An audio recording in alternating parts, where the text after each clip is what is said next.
En Israël, il y a un centenier romain. Lui, il est en service. Il est dans une petite ville qui s'appelle Capernaum. Et à côté, il y a une montagne. Et sur cette montagne, il y a Jésus qui s'y trouve. Parce que Jésus, il est en train de prêcher le royaume. Une multitude de personnes sont sur cette montagne et écoutent Jésus prêcher le royaume et prêcher la parole. Et ce prêche, au bout de quelque temps, se termine et Jésus descend de cette montagne. Mais le peuple n'a pas envie de le laisser. Ils ont envie de faire un bout de chemin avec Jésus. Et ils descendent de la montagne. Et quand ils descendent de la montagne, il y a un homme qui est gravement malade. Cet homme, il est lépreux. Il se permet de venir devant Jésus. Jésus ne le repousse pas parce que Jésus n'est pas habitué à repousser. Jésus le guérit. Il lui dit, tu iras te montrer au sacrificateur. Ta lèpre est partie. Et il continue son chemin. Mais le peuple voit les miracles. Cet homme aussi voit les miracles.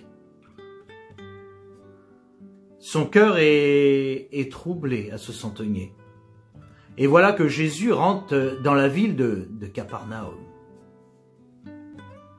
Et là, le centenier prend tout son courage et va voir Jésus.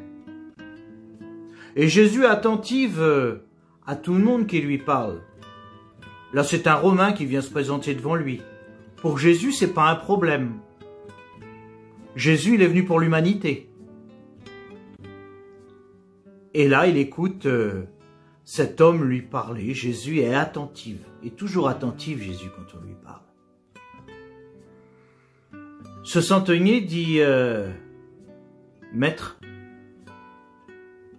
il a reconnu qui est déjà Jésus. Il a dit, chez moi, il y a un serviteur qui souffre de paralysie. Jésus, plein d'amour, lui dit, je vais aller chez toi et il sera guéri. Mais voilà que cet homme se sent embarrassé. Il ne se sent pas à la hauteur de Jésus et il faut qu'il lui dise ce qu'il a sur son cœur. Il dit, tu ne peux pas venir sous mon toit parce que moi je ne suis pas digne de toi. Mais par contre, je sais que si tu dis un mot, mon serviteur sera guéri. Et Jésus, on s'aperçoit en lisant le récit que Jésus est plein de compassion pour cet homme. Jésus l'a écouté attentivement. Mais Jésus se tourne à ce moment-là sur toute la foule qui est avec lui. Et il dit quelque chose. Il dit, je n'ai pas trouvé dans tout Israël une foi comme cet homme il a. Et là, Jésus se tourne devant ce Romain. Regarde le centenier et lui dit, va, ton serviteur est guéri. Quel exemple pour chacun d'entre nous de faire confiance à Jésus, comme ce centenier a fait confiance à Jésus. Si tu veux retrouver ce récit de guérison, tu regardes dans Matthieu, chapitre 8, et je te dis bonne lecture.